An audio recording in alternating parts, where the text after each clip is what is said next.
Weapons at your side. Me. Arte. Arte. Ardore. Ardore. Onore. Onore. All right, let's put the swords down for the time being. So the topic of today's class is we're looking at earnest attacks. So the topic of the Blue Cord material this month is provocations. We're looking at earnest attacks, and I'll talk a little bit more about them in a second. But let's start with a bit of a warm-up. Start rolling your shoulders back.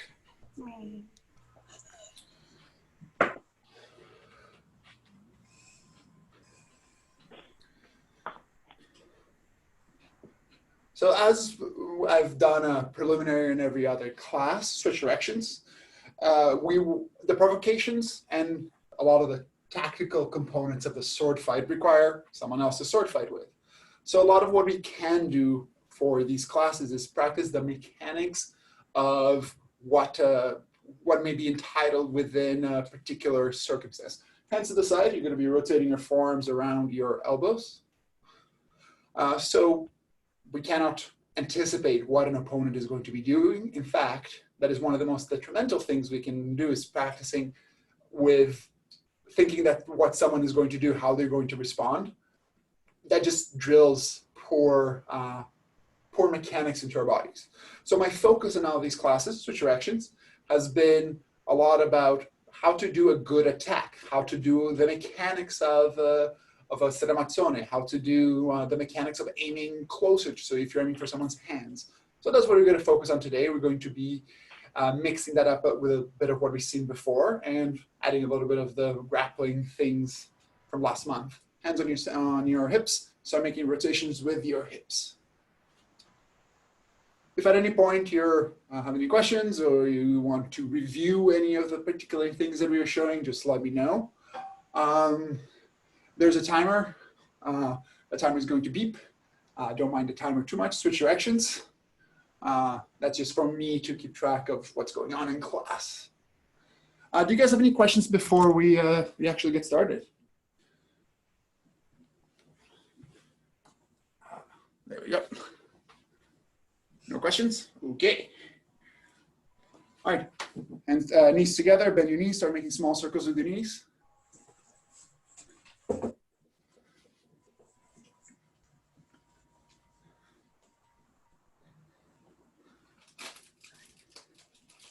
Switch directions.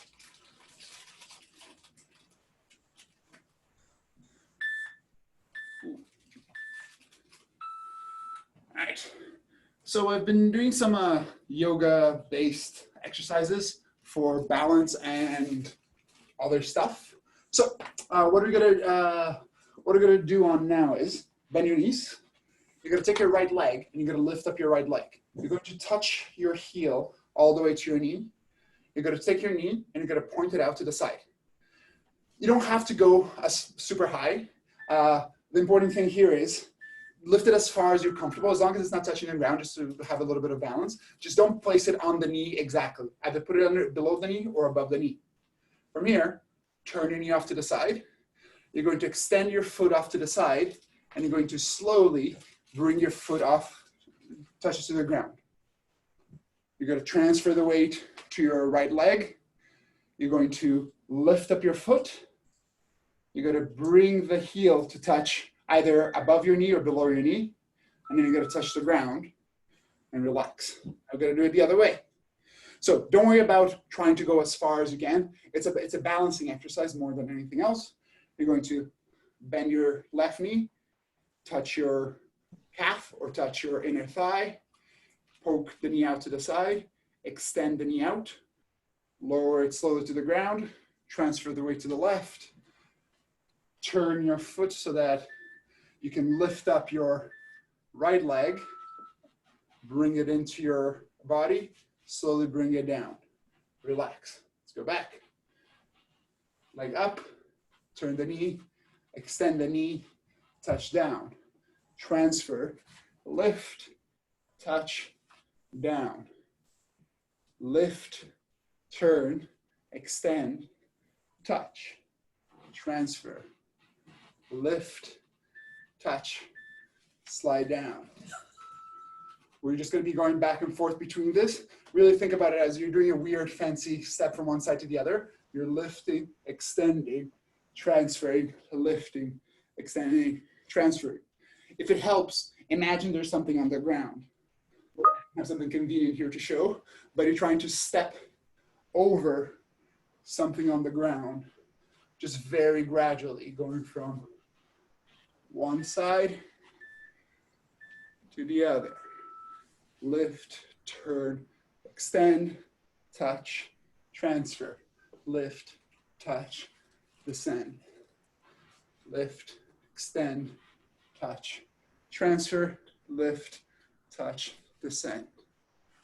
And just keep on going from one side to the other.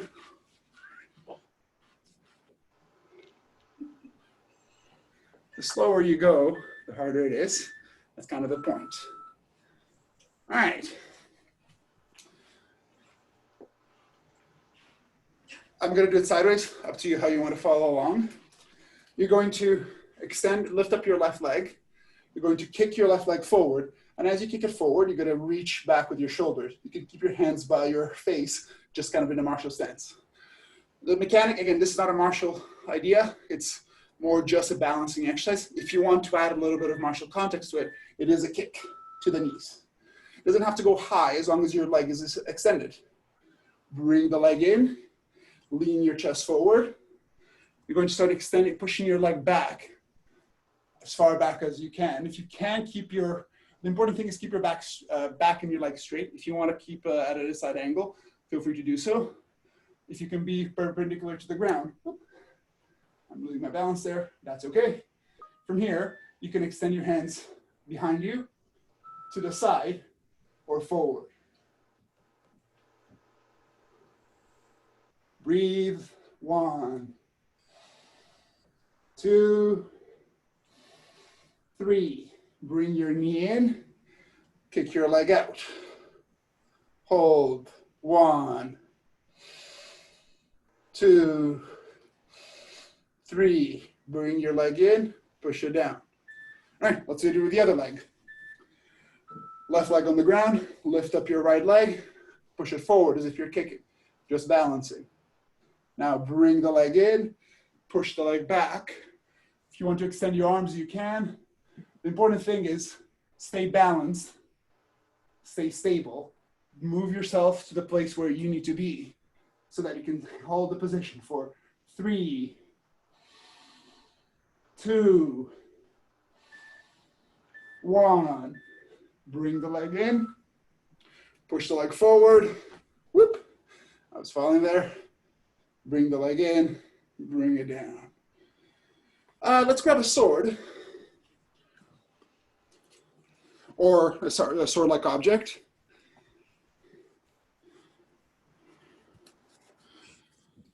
And let's continue doing some of the balancing exercises with a sword, just because it is interesting to add that into our repertoire. So, sword on your right, on your left hand. I'm going to hold it one-handed. I'm going to extend the sword out in front of me to my left, and I'm going to kick out my right leg.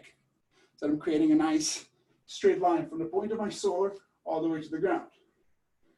Then I'm going to bring the sword back, kick the leg forward, and try to extend the sword behind me. Just about balancing, a little bit of a twist. Extend the sword forward, leg back. Sword goes back, leg goes forward. Sword goes forward, legs goes back. Sword goes back, leg goes forward. Relax. Switch hands, switch legs. Sword goes forward to the right, left leg goes back. Make sure not to hit anything as you do this. Sword goes back, leg goes forward. Sword goes forward, legs goes back. Sword goes back, legs goes forward. Sword goes forward, leg goes back. Sword back, leg forward. and relax. We've been talking about some sword awareness drills, and this is one of the ones that I like the most, is getting comfortable understanding where the sword goes in relationship to your face. So what you're gonna do is, providing you don't have a ceiling that you're worried about, you can also go on your knees so that you don't hit the ceiling. You're gonna face the sword as if it was in posto frontale. I want you to drop the point, and you're gonna be, the flat of the sword is gonna go around your head all the way so that it can come back to the starting position. So you're trying to get it to move close to your body, close to your head, without actually stabbing yourself in the face.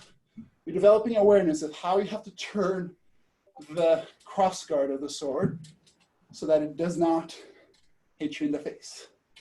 So a nice gradual way to think about this is, I'm dropping the sword towards my right, I'm lifting up the pommel, and I'm turning it over my back, placing the edge on my shoulder, lifting the sword back up, and I can just do it from side to side.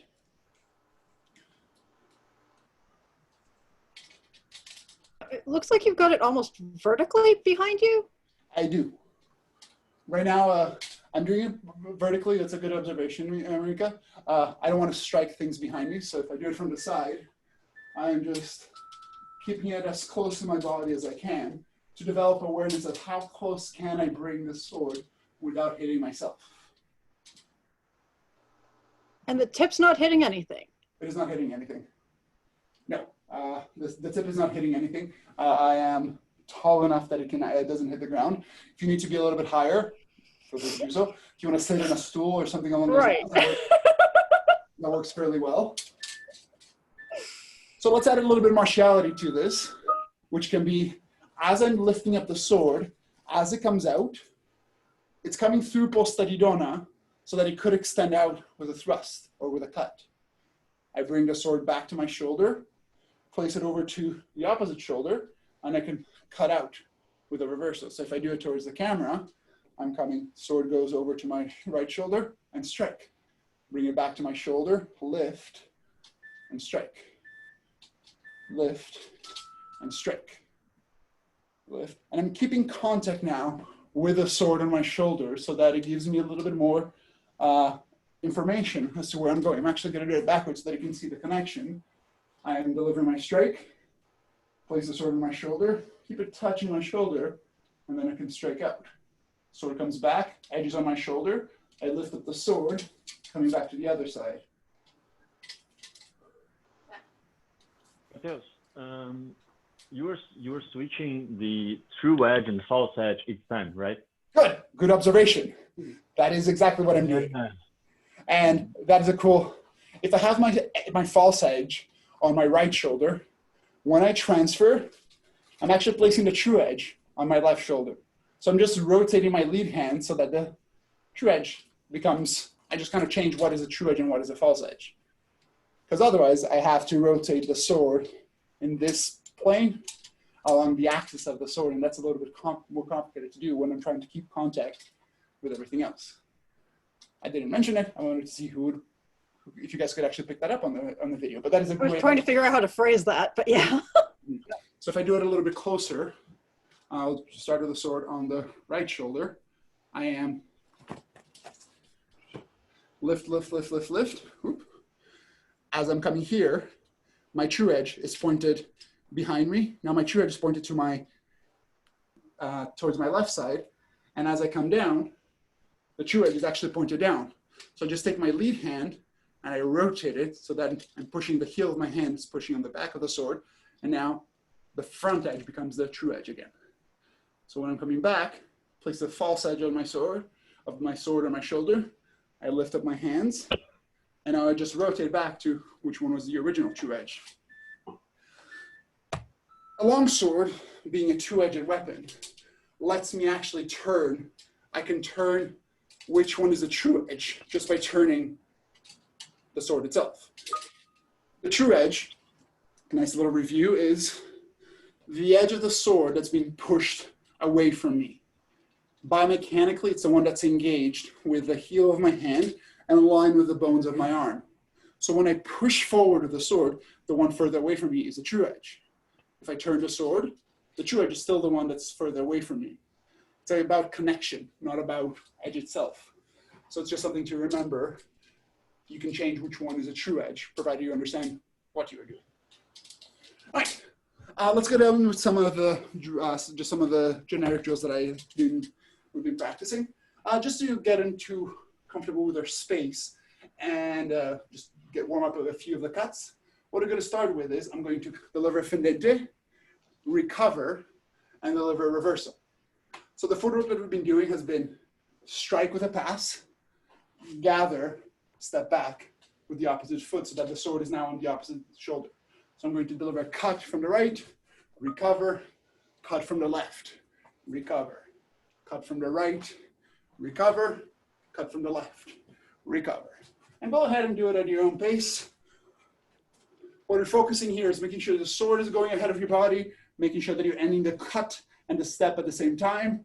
When you recover, the sword is already on the shoulder as you finish the step, and then you can deliver the next blow.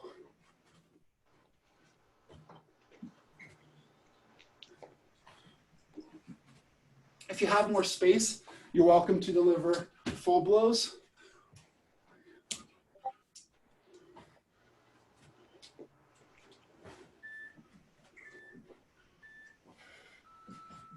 Let's incorporate some rising blows into this now.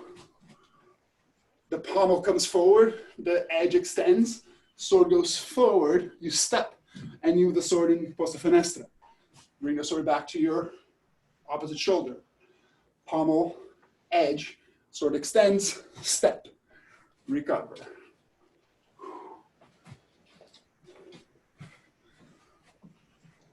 Add a little bit of awareness to your breathing. Exhale at the end of the step, at the end of the blow. Inhale on your recovery. Exhale, inhale, exhale.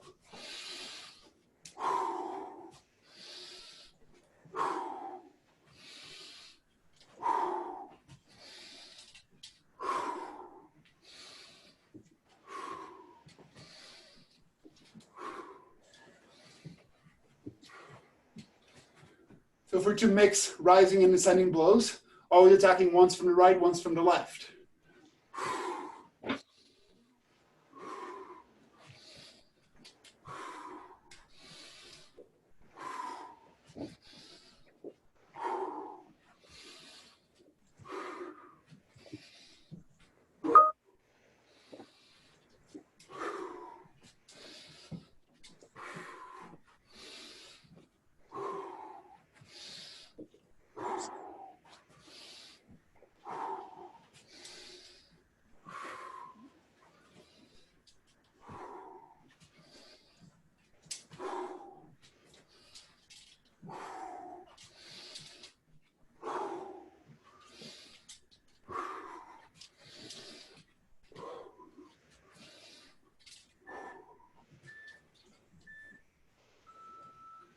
Good. Reviewing our stramazzones. We can do a stramazzone, two categories of stramazzone. I can deliver the stramazzone on the same side I started, or I can deliver stramazzone on the opposite line that I started. So to illustrate them, I can deliver fendente from my dominant shoulder. I can deliver stramazzone on the same side as the fendente came to come back on a choice line that I have, or I can deliver stramazzone on the same line that it's going to, so across my body to come back on my choice of line. So for the purpose of the drill, simple version of it is going to be, I'm going to start everything from my dominant side, and I'm going to alternate between those two. Strike from the right, stramazzone back on the same side, come back on the same line, recover. Start the fendente, stramazzone on the line it's going to, and then come back on basically the same fendente. So you're doing a fendente to fendente and a fendente to fendente. So you can do it with the footwork as well. Do this again slowly. You can go ahead and do it at your own pace. I'm just going to walk through it with you. I'm delivering my fendente from the right, drop the point, pull the sword back to the right, and deliver fendente one more time. Recover. I initiate my fendente.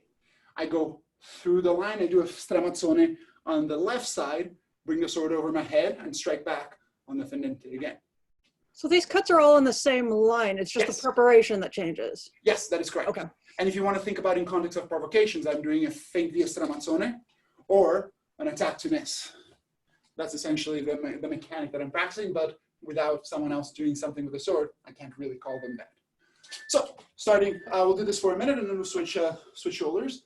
You're delivering stramazzone from the right, recover.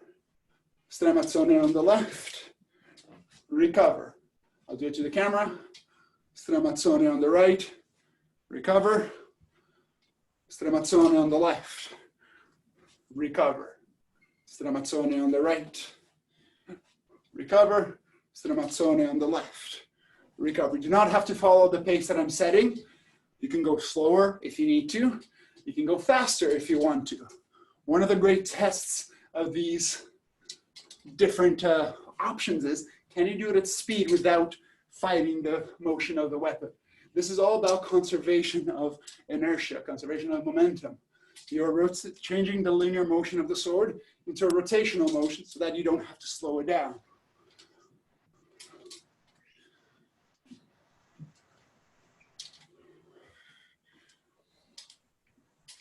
All right, sword on the left shoulder, same idea. You're striking from the left, stramazzone on the left, striking from the left, stramazzone on the right, back to reverso. So stramazzone on the left, recover, stramazzone on the right, recover, stramazzone on the left, recover, stramazzone on the right, recover, stramazzone on the left, recover, stramazzone on the right, recover, stramazzone on the left, recover, stramazzone on the right, recover, left, recover, right, recover, left, recover, right, recover, left. Right. Another one that is some of the more interesting versions of this that you can experiment with. I'm attacking from the right, I then attack from the left. One of my favorite ones to experiment with, and we spent tons of time on it, and we're going to do a little bit more of it, is I'm attacking from the right, I attack from the left with a rising blow, while still conserving the energy of the sword. So let's just do a little bit of a warm-up on how that works, just so that we can review the mechanics and then practice it. Finish with a sword, you deliver a rising blow, you finish the sword, you finish a rising blow. You can turn the true edge of the sword so that it's pointed, so I'm pointing the flat towards the camera, and I'm going to do a mezzano from here. With a point low, when I do a mezzano, it rises from the opposite side. I turn the flat of the sword towards the camera, I pull on the pommel, and this mezzano turns into a mangiato soltano. Turn the flat, push the sword, you rise into someone's hands, turn the flat, lift from the other side. So you're just kind of doing, it's a mezzano idea, but I am striking from side to side with a rising blow, with a specific intent of targeting someone's arms. I'm hitting my ceiling, so I'm trying not to. I'll just crouch as I do this.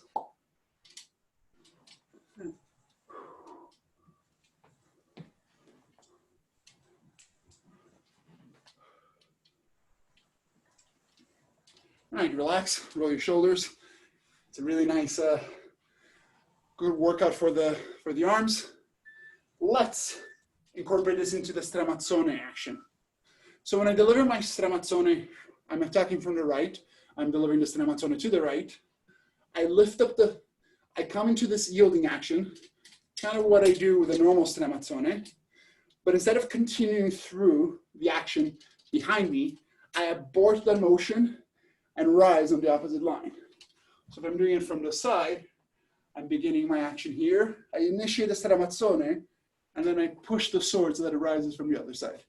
Again, towards the camera, coming forward to the fendente, drop the point. At this stage, I push on the pommel to rise from the opposite side. I'll do this, I'll show it again on the left, and then we'll just go through it together. I'm beginning my reverso fendente. I begin the yield, pull on the pommel to deliver the rising blow from the right. I'll do it from the side, initiate the cut, begin the yield, pull on the pommel to strike from the opposite side. So for the next couple minutes, we're going to be alternating between right and left.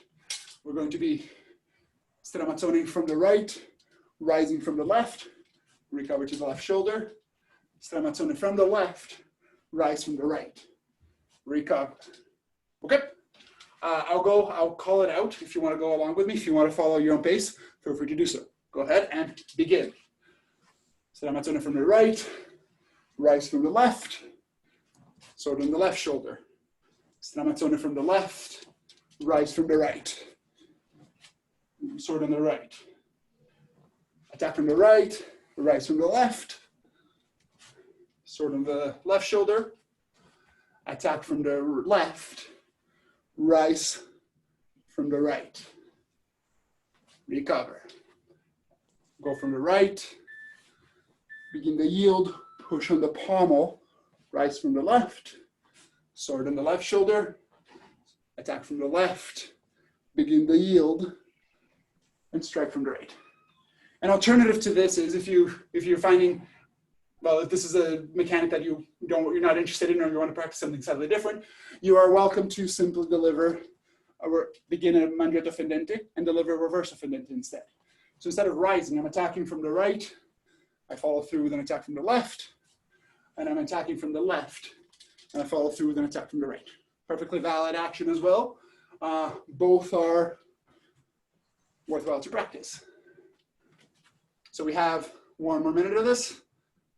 You're going to attack from the left, initiate an attack from the right, initiate an attack from the left, conclude on the right, and start an attack from the right, conclude on the left. Either rising or descending blow. Up to you.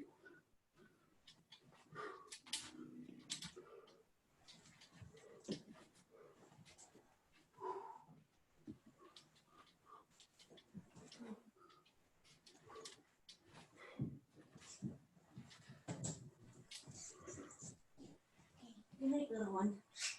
Good night.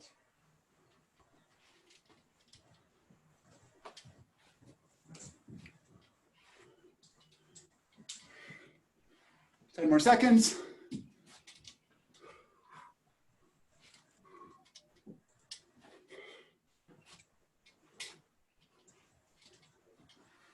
And pause.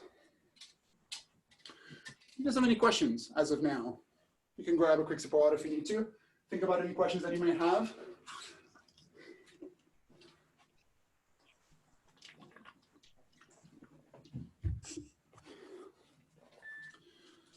All right.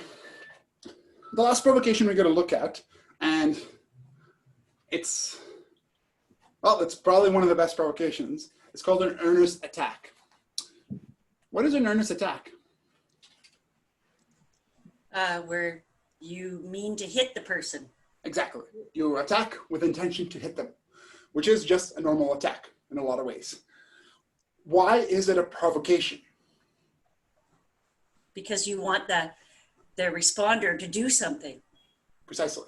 You're expecting a predictable response that they'll get hit or they'll have to defend themselves. There's not a lot of options in that case. So an earnest attack is, in a way, one of my favorite provocations, because suddenly the person has to defend. An earnest attack, and most attacks, should never be an attack that's going to hit them at all costs or fail spectacularly. You always have a plan as to how your attack will fail. That's why it's useful to think about all attacks as provocations. Even if you hit them, it's a surprise, it's a bonus. I'm expecting them to defend. If they don't, well, bonus, I hit them. Then I hit them again, then I get out of measure. So the important thing about the earnest attack and the mechanic that we can practice is we need to work on our order. The best earnest attack can adapt to what your opponent is going to give you. And you're going to do this through two important tools: measure and timing. Specifically, you're managing the proportion of the attack. So when I'm delivering my earnest attack, my fendente, for instance, I don't try to do my fendente that's going to hit as hard as fast as possible. The disadvantage of that is my opponent doesn't have time to respond to what I'm giving them. I want to attack in such a way that they have plenty of time to go, that is a fendente. I shall defeat it in this particular method, because that gives me time to respond to what they're doing. So what I want to work on is, let's just work on that order and exaggerating the order a little bit. If you have room to do a full fendente, that'll be the best. We're going to be alternating between shoulder and shoulders. I'm going to start with the sword, rear weighted, sword on the right shoulder. I'm going to start pulling the sword forward, and it's going to develop in such a way that my sword is going well ahead of my body, I want to get into this place where I'm about to fall, similar to one of the warm-ups. I'm extending the sword forward until I fall. Then I can bring the sword back to the opposite shoulder, rear weighted. Same idea here. I'm pushing the pommel forward, and I'm bringing the pommel down to my hip so that my hands are well protected. I extend the sword forward well ahead of me, and I'm falling into motion. I'm going to have the feeling, especially going slowly, that I am falling into that sword blow. So the sword on the right shoulder, start extending the sword forward, develop, and have that feeling that you're falling. Sword on the opposite shoulder, push the sword, push the sword, push the sword. You're almost falling, you come into place. And do that a few times from either shoulder, really thinking about developing the sword so far ahead of your body that you get a sensation that you're falling.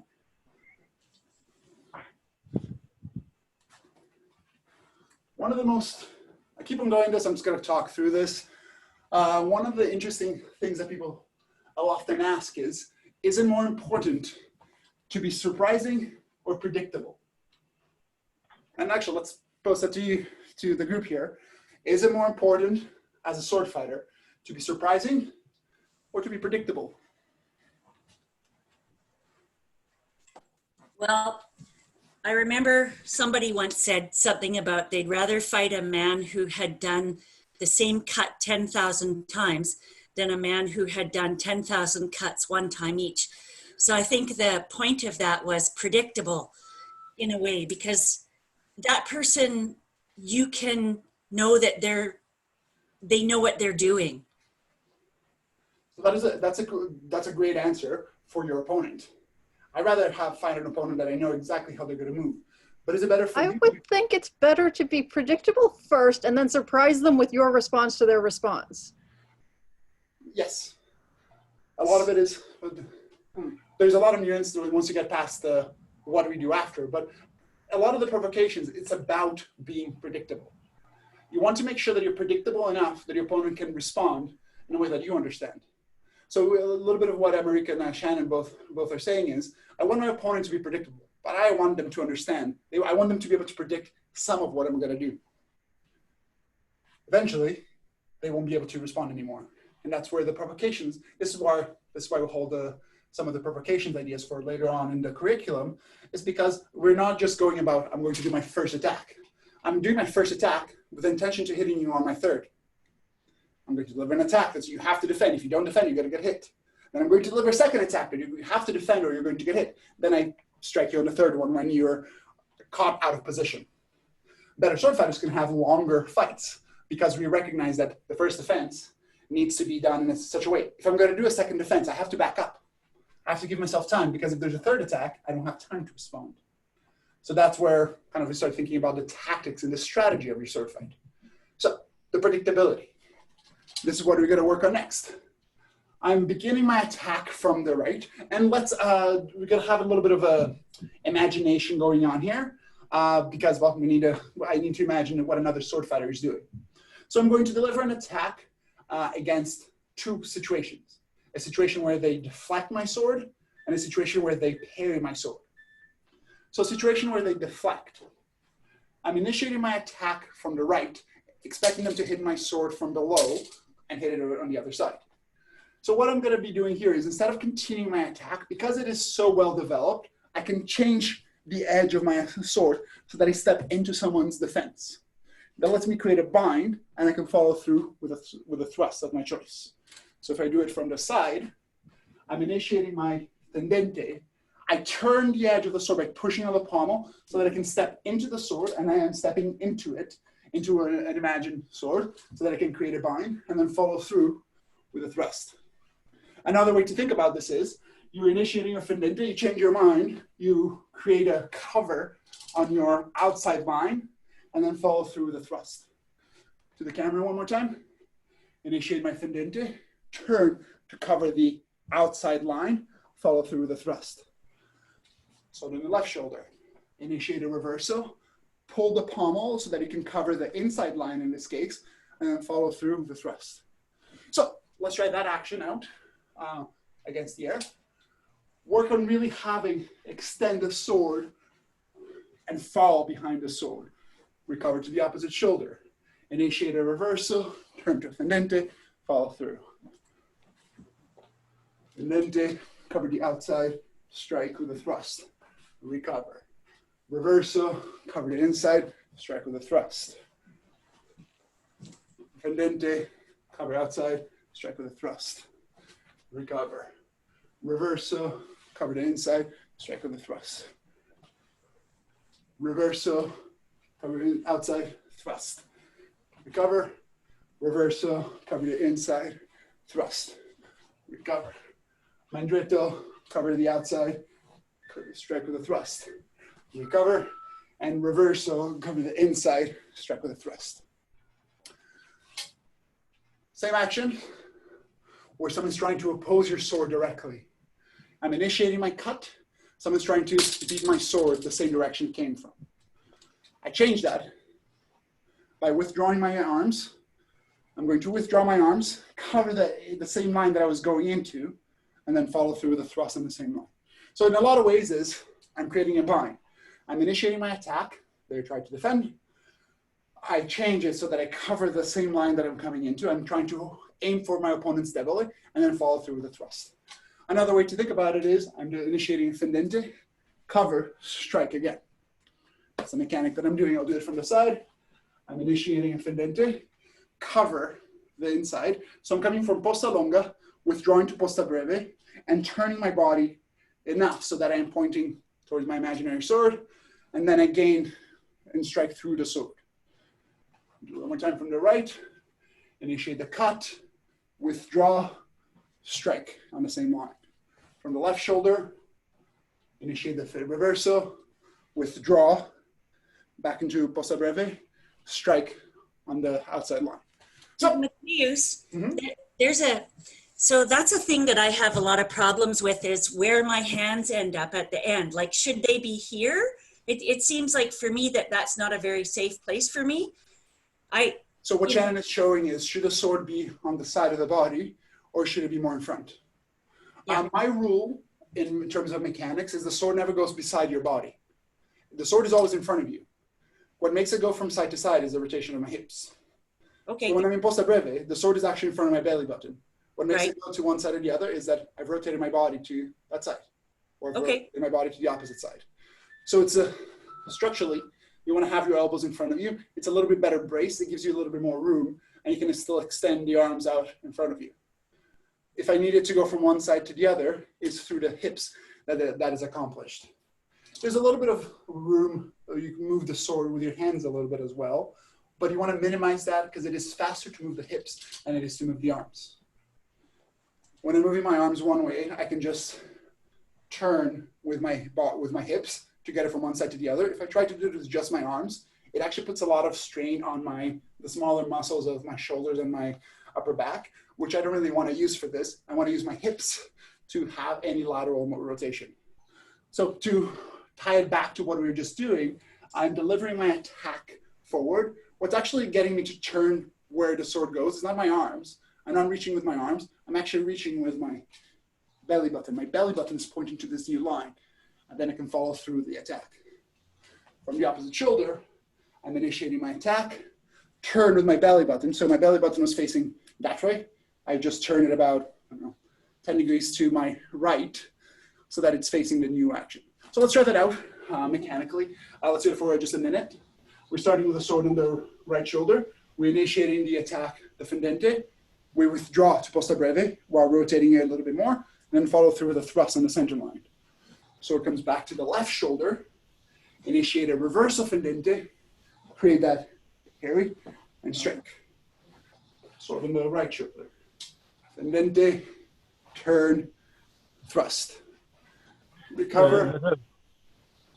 Do you have a little twist on the edge? Like, are you going in this line when I'm withdrawing? Do you do the small tilt to meet the parry, or you just follow the same line and change the? It's a very good question. The question that Vitor was asking was, if I'm delivering my cut, do I turn my edge to engage the new sword? Probably not. Ideally not. Depends on what my opponent's sword is doing. I'm not going to give you a lot of feedback on that. What I really want is to be on top, pushing straight down into my partner's sword. I don't really want to have a lot of turn of the edge because that exposes the flat, and that's just mechanically easier for them to overcome my sword. So I want to be as flat as I can on top of my opponent's sword while still having edge. If I turn too much, I'm actually just exposing my my flat to my opponent's sword, which they can overcome, they can find very easily. So as I'm delivering the action, ideally, I'm going straight down on top of my opponent's sword. If I'm bind him a little bit higher, that's okay. I can still push him down so that it is straight down. So it is a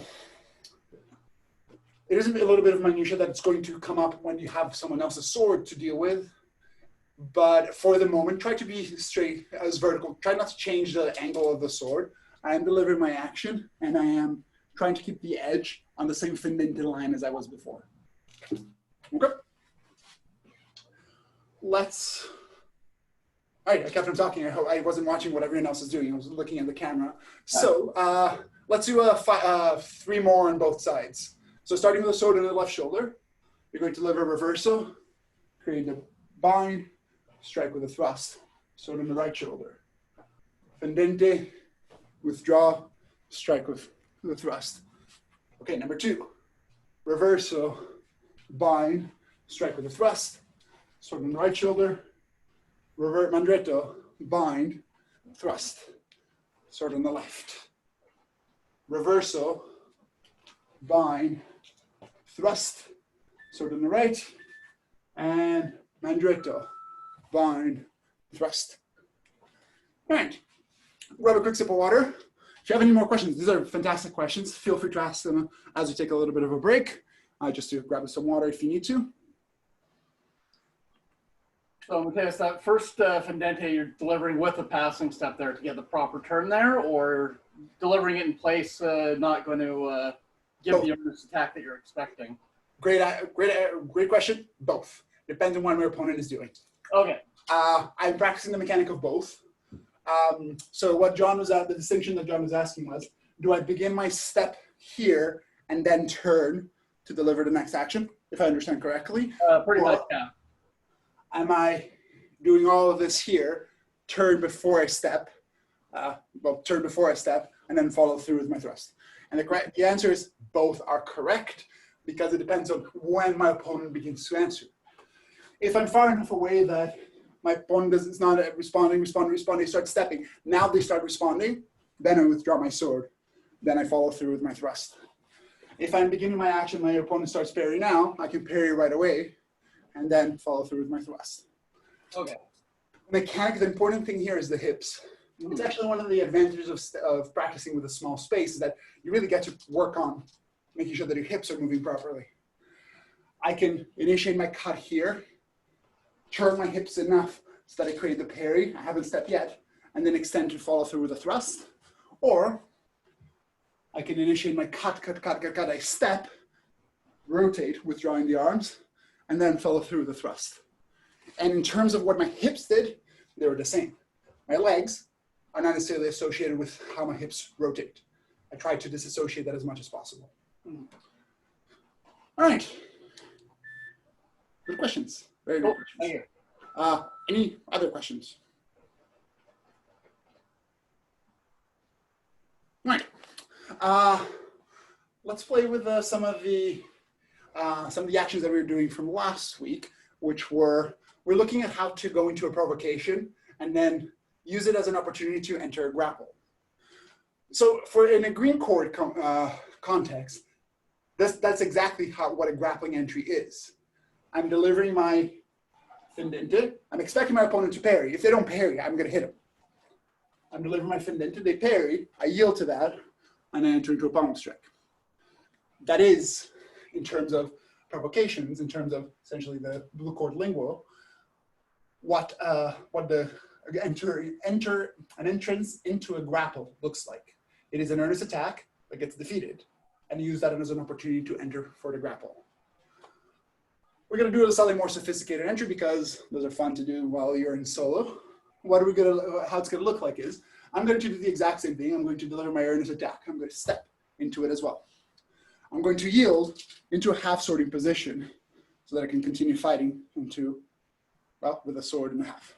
So I see Shannon has wide eyes, hopefully because it looks amazing. I'm delivering my fendente. I'm initiating my yield because my sword got parried. And in purpose of mechanical training, really think about it as I'm delivering a fendente and I'm going to deliver stramazzone. It's better, don't think about it as you're pre-yielding. You're delivering a fendente, and then, so you're delivering a fendente, you're beginning to yield, and you're going to use this opportunity to let go of the lead hand, and you're going to grab the blade, or you're going to place your hand against the middle, the mezza spada of your sword. So now you're in a half swording position. What I'm going to do is I'm going to draw my sword into croce bastarda, and I'm going to come into a bit of a serpentina on the left side. So I'll do it from the side. I'm delivering my fendente, initiate a yield, I'm looking underneath my sword, placing my hand, my lead hand, my dominant hand against the mezza spada. I'm going to drive this down, drive the pommel down so that the sword is across, in line with my hips.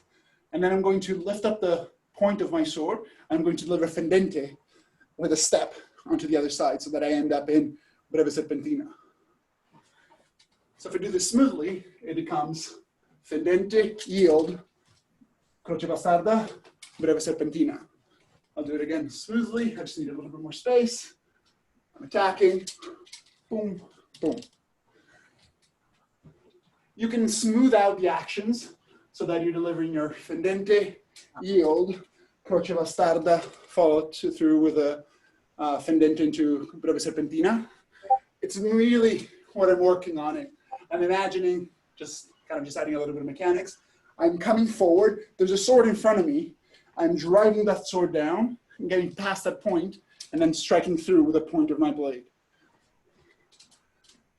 Again, I feel like it's sort of turning from a longsword into a polearm halfway through that? Correct. Okay. Literally what you're doing. Or a polearm is just a longsword, the half sword. Right, okay. So that's a great way to think about it. I'm coming here. I'm coming into a grappling position, into a armored sort of place. I was like, I know this, but not with that. It's a fun little switch. I'm coming from a sword grab to a half sword position so that I can grapple my opponent. We got to do it from the opposite side too, and we're going to be alternating between the two. So let's try the same thing on the left side. From the left side, I'll walk you through it. I'm coming through with a reversal strike. I'm beginning a yield. I'm going to let go of the pommel now, and because of how my hand is positioned, instead of holding thumb towards the point, I'm going to have thumb towards the other hand, and then I can do the same action. I can drive this pommel down, and I can come into breve serpentina, but with the thumbs pointing in line. So if I'm doing it from the left shoulder, I'm initiating my fendente, yield, half sword, drop, drop. Try it one more time. Reverso, yield, drop, drop. All right. We're coming towards the end of class. Let's try this out for, let's try it a minute and see where we're at. So starting with the sword on the right shoulder, you're going to strike from the right, yield, whoop, yield, halfway through the yield, coming to the half sword, drop the sword, sword on the left shoulder. Start with the reversal, Initiate a yield into a half swording position. Drop the sword, drop the sword. Sword back onto the right shoulder. Fendente. Yield into a half sword. Drop the sword, drop the sword. Sword on the left shoulder. Reversal. Begin a yield, come into half swording position. Drop the pommel, drop the point. Sword on the right shoulder. Fendente.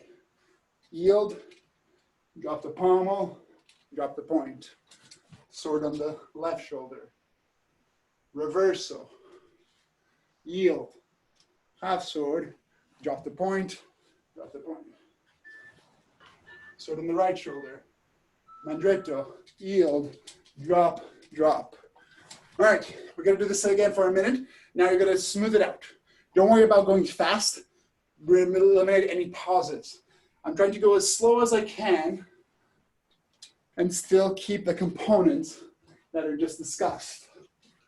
I'm delivering a fendente, yield, drop, drop, recover, reverso, yield, drop, drop, recover, mandretto, yield, drop, whoops, drop, drop, recover, reverso, yield, drop, drop, recover.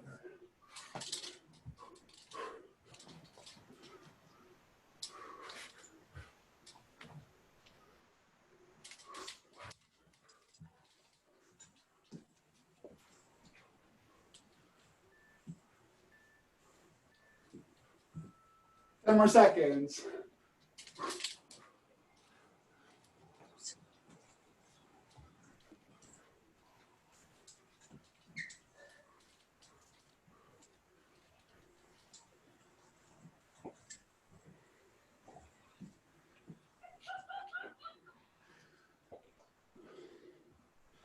And pause.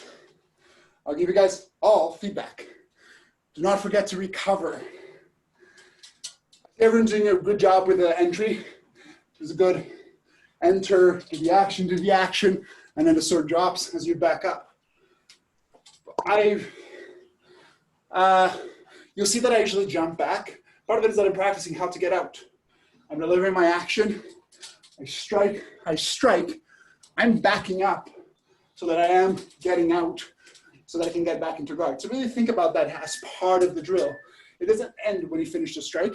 It ends when you're back in guard, back at the beginning. That's a useful thing to kind of incorporate now when you don't have an opponent, because I don't know if that ever happens while you're fighting. You're delivering a strike, you finish your blow, you strike the person in the head and you go, yeah, cool. And then they hit you in the head because you drop your guard. But if they were dead, perfectly fine. But what if they're not? And I don't know how people respond to with a real sword. Don't want to find out. But in terms of the martiality of it, I will always strike and then get out with my sword still extended. In fact, if you can strike them again and then get out, even better. But really add that to your practice. Don't drop the guard until you're out of measure.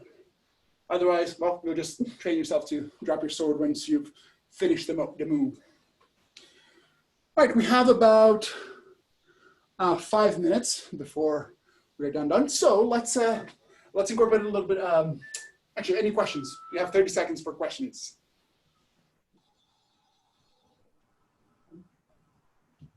Perfect. No questions. Let's combine some of these motions. So what do you have? It's a few options. We're just going to do the last 4 minutes of just delivering strike after strike. What I want to work on is I'm going to initiate with a fendente. You can stramazzone on the outside. You can stramazzone on the inside. You can yield to deliver a pommel strike, kind of enter into the grapple. So in fact, there's 3 actions you can alternate between those 3. And I'm going to, let's start out everything from the right shoulder. Actually, everything from the left shoulder, just to get a little bit more practice. You're going to strike left, you're going to go stramazzone on the outside, deliver a blow. Stramazzone on the inside, deliver a blow, and then yield to grapple. Then reset. Okay, 1 minute, let's try it out. Go ahead and begin. Everything is a reversal.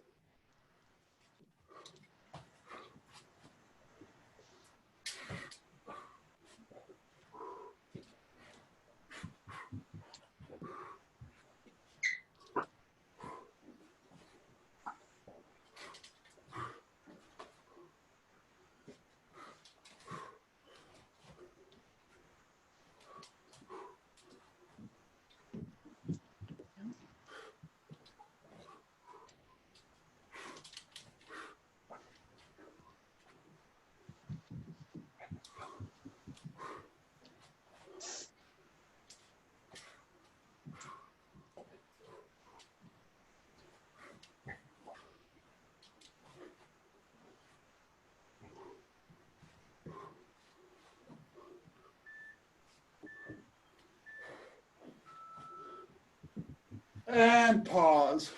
So then the right shoulder, same idea, everything from the right. Stramazzone on the right, stramazzone on the left, yield to grapple. Go ahead and begin.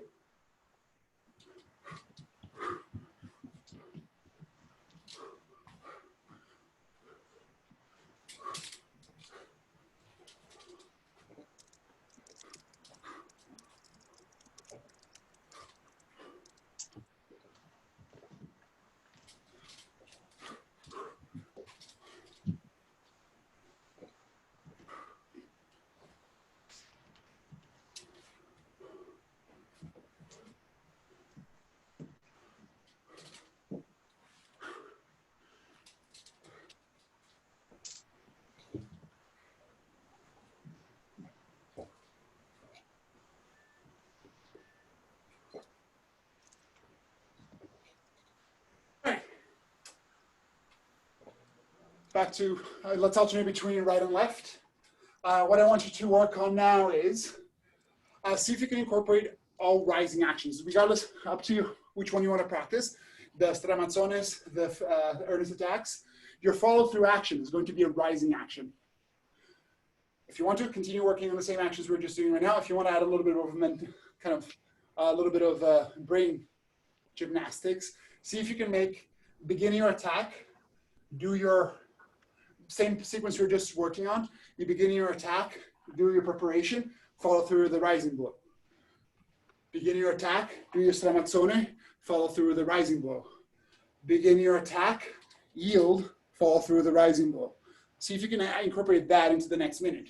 Starting with the sword in the left shoulder, go ahead and begin. I'll go through them slowly if anyone wants to follow along or if you have any questions.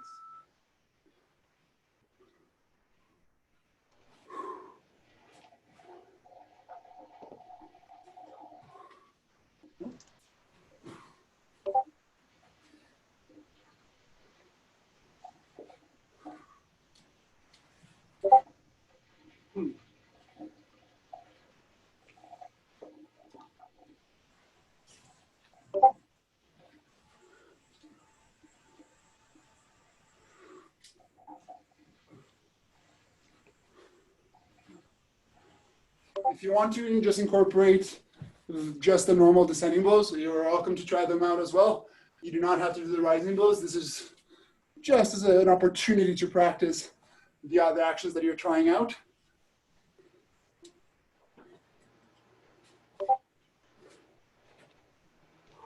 Hmm. 10 more seconds.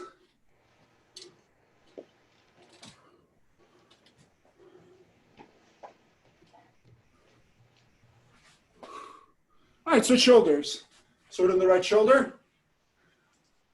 Oh, we are going to do 30 seconds of this because we are almost out of time. So, start with the sword on the right shoulder. Same action. Try to do rising blows.